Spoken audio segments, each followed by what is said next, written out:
प्रसेनजीत नाम का एक राजा हुआ करते थे। प्रसेनजीत के पास एक हाथी था, उस हाथी का नाम था पाइका।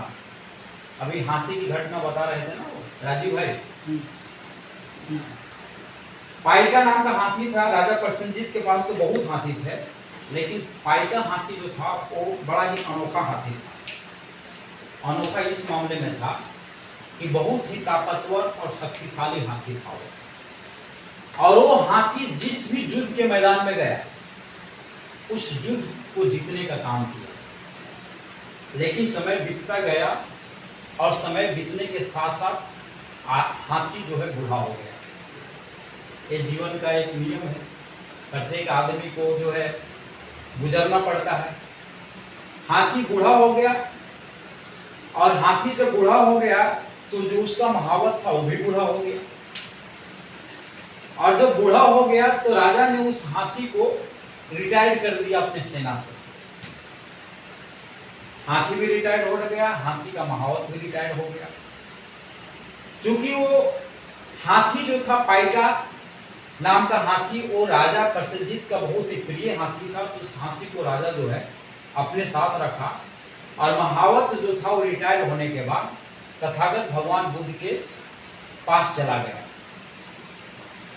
उस हाथी को एक नया महावत जो है पानी पिलाने के लिए डेली जो है तालाब के पास लेकर जाया करता था।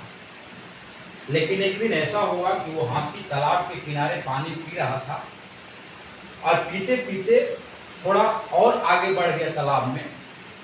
और जैसे ही आगे बढ़ा तो तालाब में दलदल था, उस दलदल में वो हाथी फंस गया।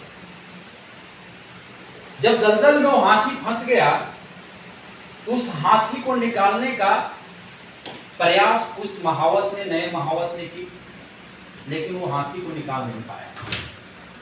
जब उस हाथी को नहीं निकाल पाया, देखते देखते तालाब के चारों किनारे जो है भीड़ इकट्ठा हो गया, सैकड़ों की संख्या में। क्योंकि वो राजा का बहुत प्रिय हाथी था, तो महावत ने राजा को जाकर सूचना दिया कि हे महाराज, हाथी जो है पाइका नाम की हाथी जो है वो दलदल में फंस गई है। हमने अपने स्तर पे बहुत प्रयास किया हाथी को बाहर निकालने का, लेकिन वो हाथी निकल नहीं पाया। राजा ने अपने सेनाओं को आदेश दिया कि जाओ और उस पाइका हाथी को दलदल से बाहर निकालो। सेना आए, सेना जो है उस हाथी को निकालने का बहुत प्रयास किए। सेना ने हाथी को निकालने के लिए हाथी का उपयोग किया, उसको खींच के बाहर निकालने के लिए। हाथी घोड़े का उपयोग किए, लेकिन उस हाथी को सेना नहीं निकाल पाए। जितना भीड़ वहां पे इकट्ठा था, सैकड़ों की संख्या में, सारे विचलित हो गए। लग रहा है शायद ये हाथी अब इस दलदल से बाहर नहीं निकल पाएगा, इस दलदल में यह हाथी अपना दम तोड़ देगा, इस दलदल में ही यह हाथी मर जाएगा। उसी भीड़ में, तालाब की चारों किनारे जो भीड़ इकट्ठा थी सैकड़ों की संख्या में, उसी भीड़ में कुछ भिक्षु लोग भी थे, बौद्ध भिक्षु भी थे। उन्होंने जब इस दृश्य को देखा तो वो तथागत भगवान बुद्ध के पास चले गए, और जाकर बौद्ध भिक्षुओं ने भगवान बुद्ध को कहा, हे तथागत, आप तो महाकारुणिक है। पाइका नाम की हाथी जो राजा प्रसेनजीत की हाथी है, वो दलदल में फंस गई है, वो निकल नहीं पा रही है। हे तथागत, आप अनुकंपा करें और उस हाथी को दलदल से बाहर निकालने का मार्गदर्शन करें। तथागत भगवान बुद्ध जो है उस महावत को बुलाए, पुराना महावत जो उस हाथी को चलाता था। और भगवान बुद्ध ने महावत को कहा कि जाओ उस हाथी को बाहर निकाल दो। वो महावत जब वहां तालाब के किनारे पहुंचा तो पहुंचते ही देखा कि जो पाइका नाम की हाथी है वो दलदल में फंसा हुआ है।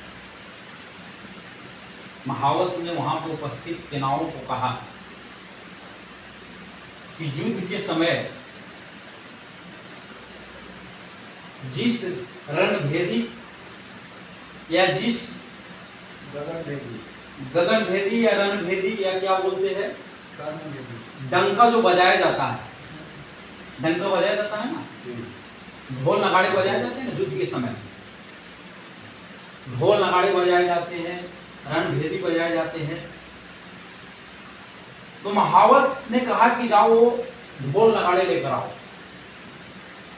सेना जो है ढोल नगाड़े लेकर, रणभेदी लेकर आए और वो महावत उस हाथी के ऊपर बैठ गया और महावत ने कहा कि जोर जोर से ढोल नगाड़े पीटना शुरू करो, रणभेदी बजाना शुरू करो।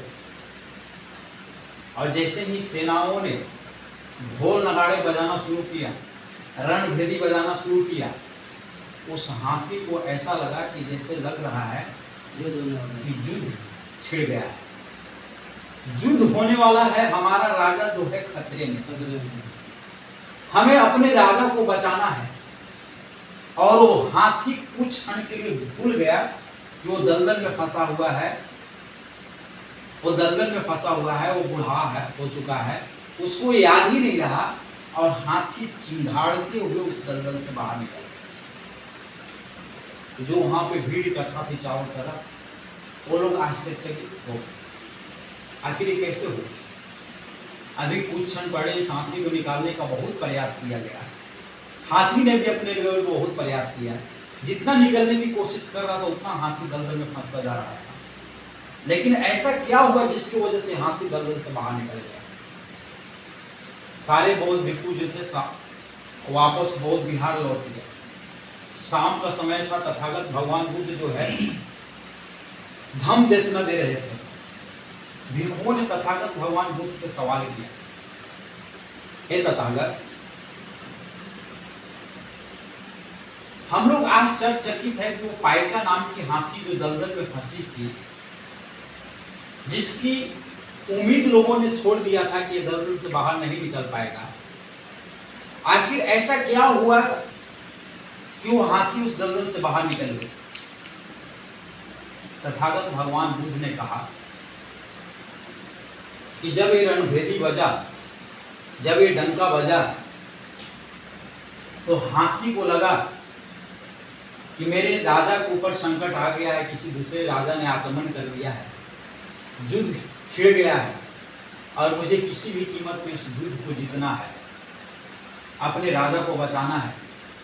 और कुछ क्षण के लिए जैसे वो चिंगाड़ मारता है, उसकी सारी शक्तियां जो है एकजुट हो जाती है और वो चिंगाड़ मारते हुए उसका जो स्वभाव था, उसका जो ओरिजिनल स्वभाव था, उसका जो वास्तविक स्वभाव था, वो स्वभाव जो है जग गया। और जब स्वभाव जग गया तो चिंगाड़ मारता हुआ उस दलदल से बाहर निकल गया। तो तथागत भगवान बुद्ध कहते हैं, हे भिक्षुओं, मैं भी आप लोगों का महावत हूं, मैं आप लोगों का महावत हूं, आप हमारे सेना हो और आपका ये कर्तव्य है कि आप गांव-गांव में जाओ, अपने लोगों के बीच में बिगुल बजाओ, अपने लोगों के बीच में बिगुल बजाओ।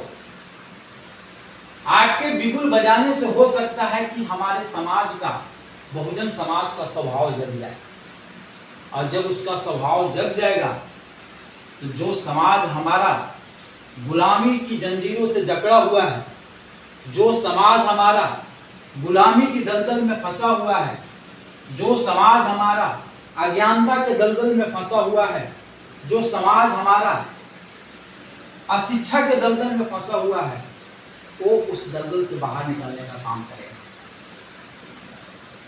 वो इस बहाल से निकलने का प्रयास करेगा। इसलिए आपकी जिम्मेवारी है कि समाज में जाकर बिगुल बजाने का काम करो, समाज में जाकर सोए हुए समाज को जगाने का काम करो।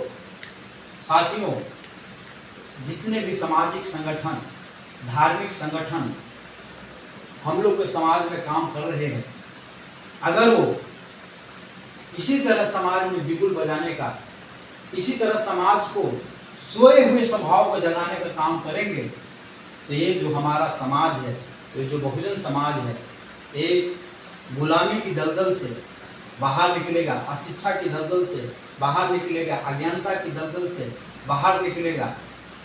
इतना ही बोलकर आप लोग इस तरह का काम जाकर अपने अपने क्षेत्र में करेंगे, ऐसी आप लोगों से आशा है, ऐसी आप लोगों से उम्मीद है। इतना ही बोलकर हम अपनी बात को यहीं पे रोकते हैं। आप लोगों ने समय दिया, इसके लिए आप लोग को आभार। आप सभी लोगों के लिए सुखी और मंगल जीवन की कामना करते हुए हम अपनी बात को यहीं पे समापन करते हैं। जय भीम, नमो बुद्धाय, जय भारत।